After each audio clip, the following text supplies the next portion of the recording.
You see, the great paradox of life is this. The more you cling, the more it slips through your fingers. Like holding onto water, the tighter the grip, the faster it escapes.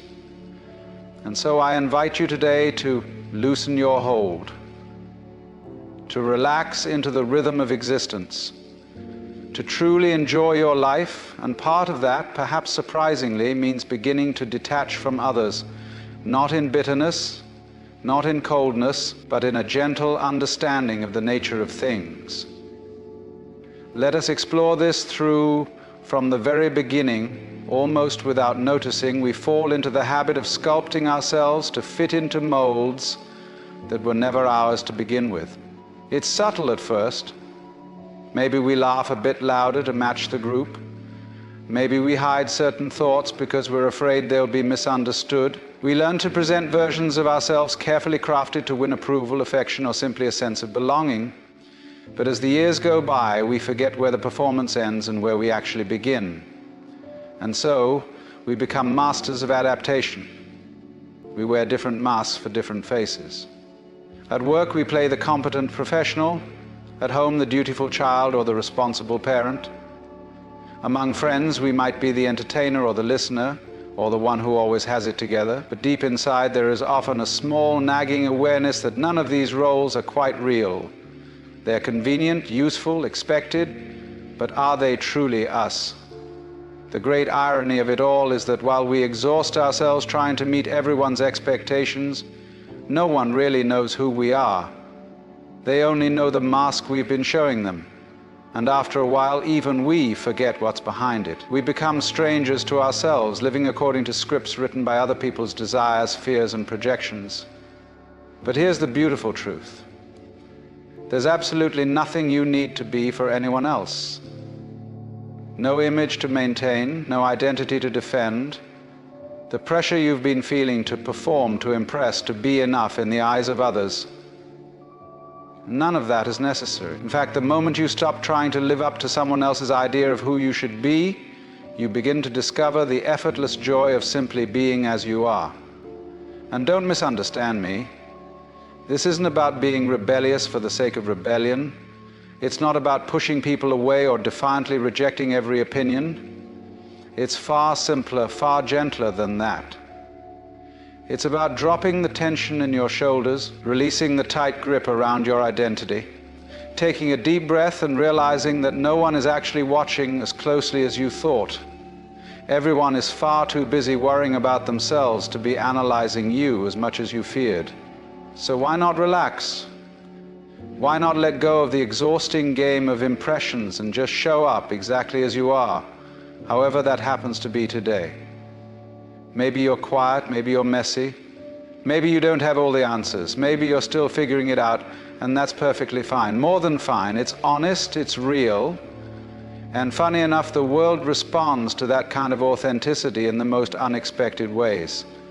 When you finally stop performing, the right people, the ones who are meant to know you, to love you, to walk alongside you, will appear. Not because you've contorted yourself into what they wanted, but because you dare to be yourself, unapologetically and without disguise. So stop trying to be someone for someone else. There's no award for best mask.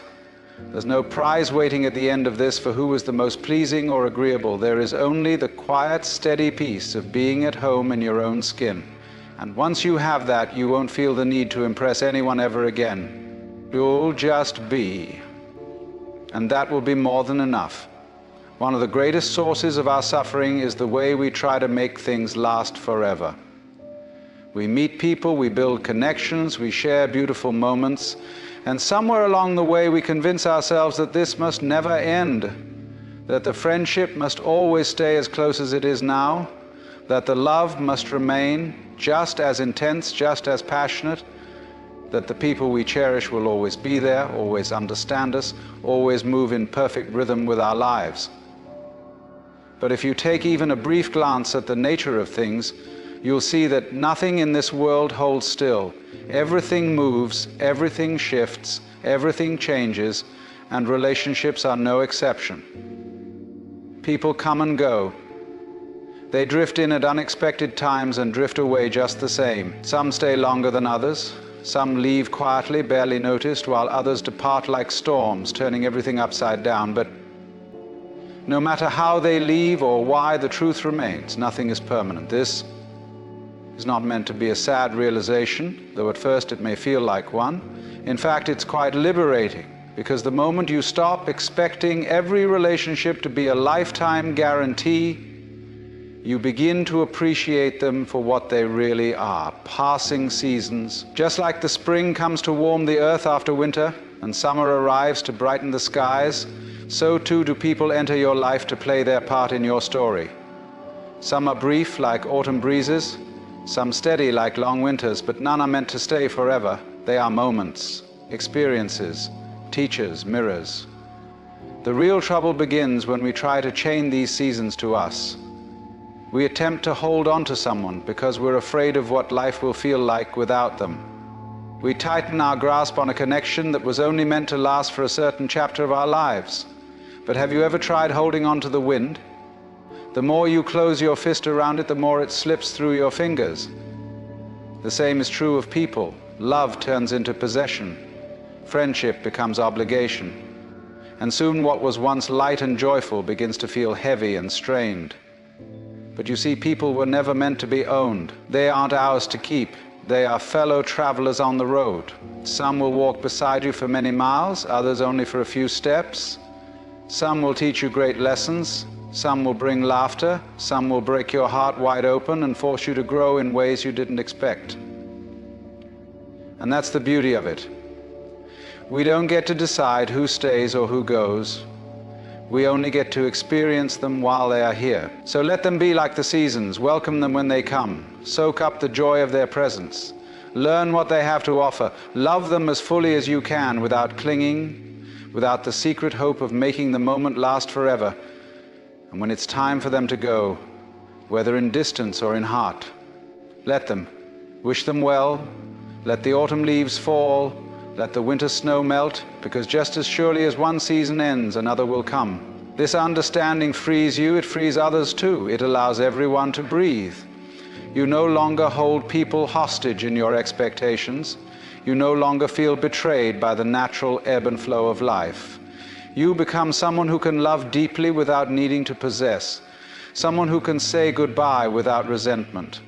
Someone who finds peace in the passing of time, knowing that whatever is meant for you will arrive right on schedule and leave precisely when it should. There comes a moment, often after years of running yourself ragged for the sake of others, when you realize that no one is going to hand you peace.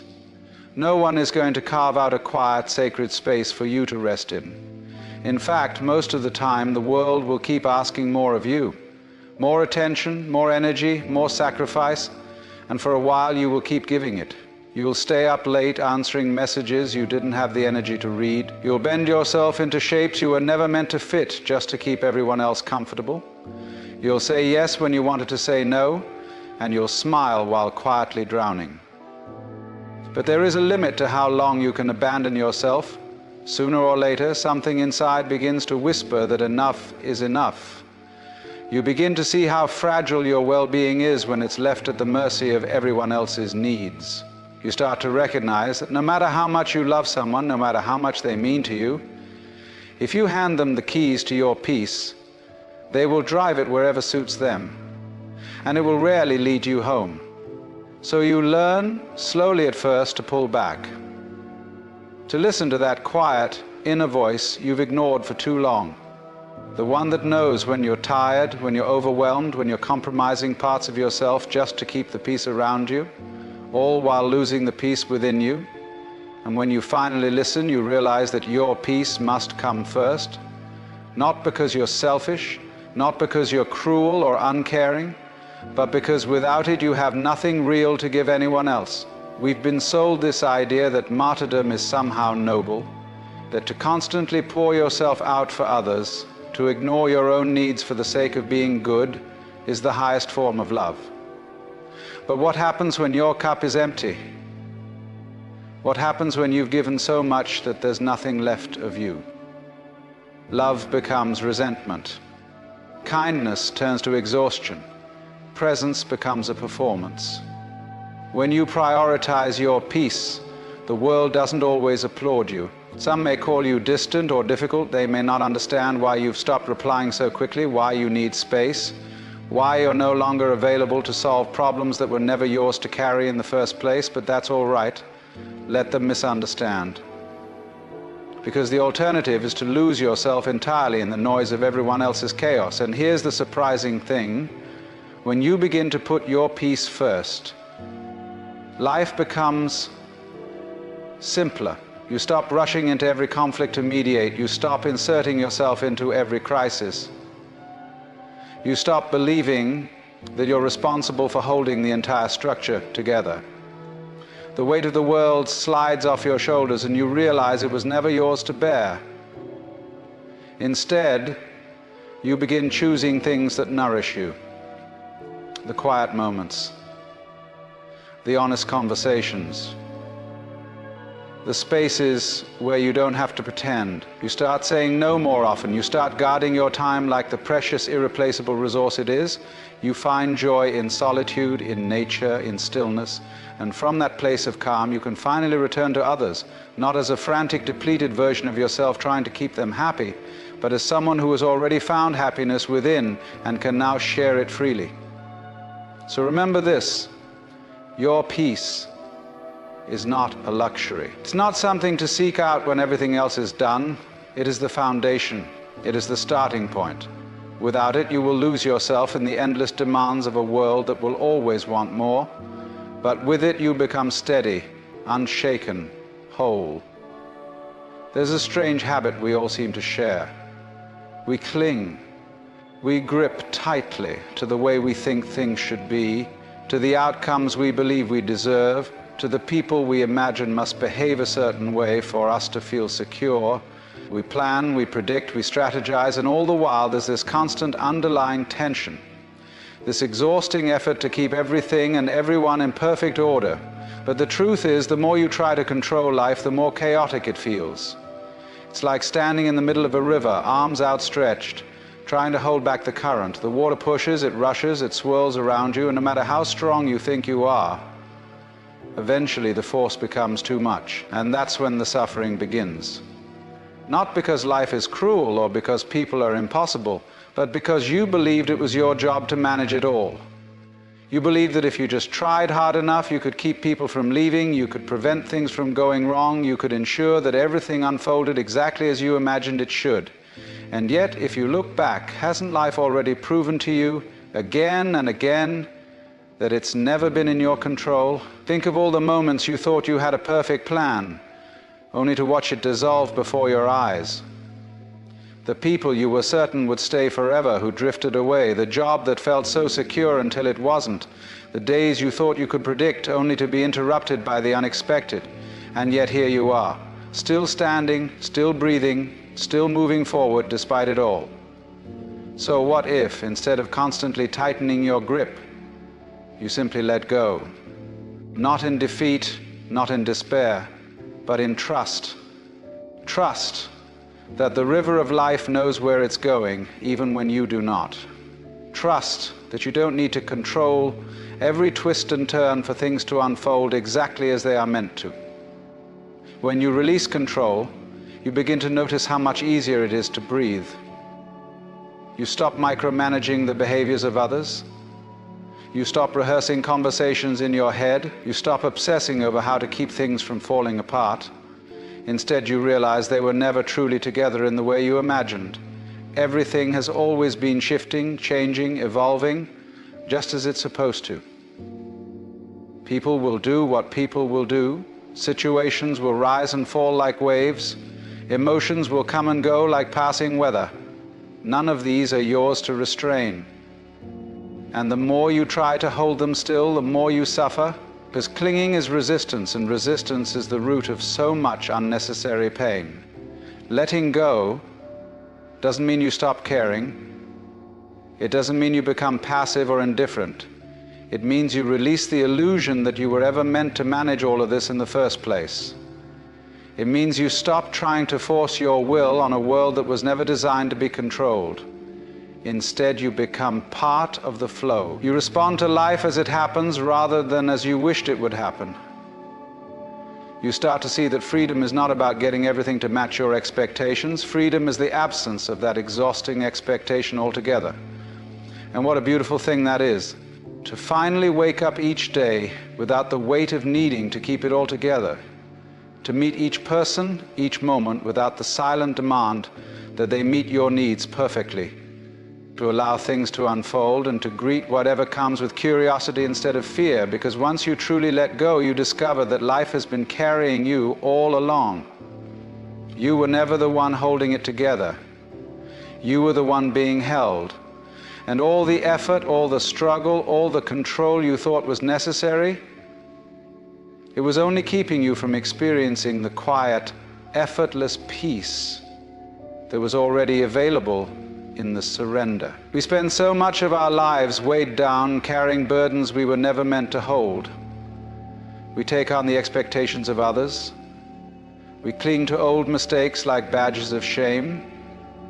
We drag around worries about tomorrow, as if worrying might somehow change the outcome. And before we realize it, we are exhausted. Life feels heavy. Everything becomes effortful. Even the simplest moments pass us by unnoticed, because we're too busy gripping tightly to all the things we think we must fix, manage, and protect. But joy was never meant to be found under all that weight. Joy isn't something we chase down at the end of hard labor, like a prize given to us once we've suffered enough. It isn't locked behind doors of seriousness or complexity.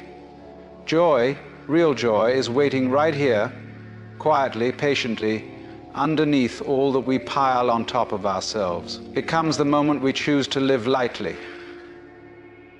Living lightly doesn't mean living carelessly.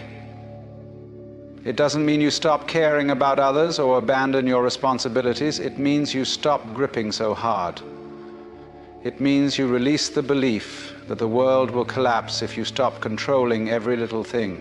It means understanding that you don't have to be perfect, you don't have to please everyone, and you don't have to carry the weight of every passing thought as if it's a fact written in stone. Have you ever watched a bird glide through the sky? Notice how it doesn't fight the wind, it rides it. It trusts the air beneath its wings. There's no struggle, no urgency, no tension, just movement. Just grace. That's what living lightly feels like. It's waking up and allowing the day to unfold, meeting it with curiosity instead of dread.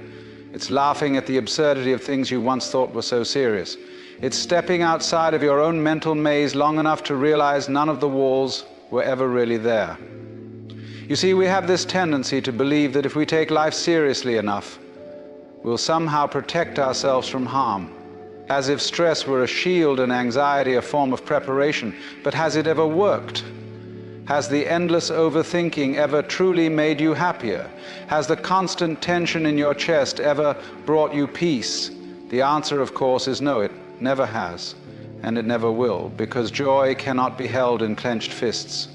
It slips through the cracks of our seriousness, waiting for the moment we finally exhale and loosen our grip. Living lightly is knowing you can only control so much, and beyond that, everything else is none of your business. People will be who they are, circumstances will change, plans will fall apart, and that's perfectly fine. The river keeps flowing whether or not you try to direct the current, so why not float with it? Why not enjoy the view along the way? You'll find that the lighter you live, the less offense you take. You stop needing to be right all the time. You stop carrying old arguments around like trophies of your victimhood. You forgive more easily, not for anyone else's benefit, but because carrying that bitterness feels too heavy, and you simply don't have the energy for it anymore. And perhaps most beautifully, living lightly makes space for wonder again. You begin to notice things you were too busy to see before, the way the sun filters through the trees, the sound of laughter in another room, the sweetness of doing absolutely nothing for a while. You start to remember that life isn't about surviving every day like it's some obstacle course. It's about noticing how beautiful the air feels on your skin, how good it feels to be here at all. Because here's the quiet secret of it all. Joy was never hiding from you. You're simply too burdened to feel it. And the moment you set some of that weight down, the moment you decide that maybe you don't need to carry the entire world on your back, you'll find that joy was sitting beside you all along, patiently waiting for you to notice. And so, I tell you, enjoy your life. Not tomorrow, not when they finally approve, not when the circumstances are perfect. Right now. And as you do, begin the gentle art of detachment. Let people go. Let opinions pass. Let outcomes unfold as they will. Because the moment you release the world, it finally becomes yours to enjoy.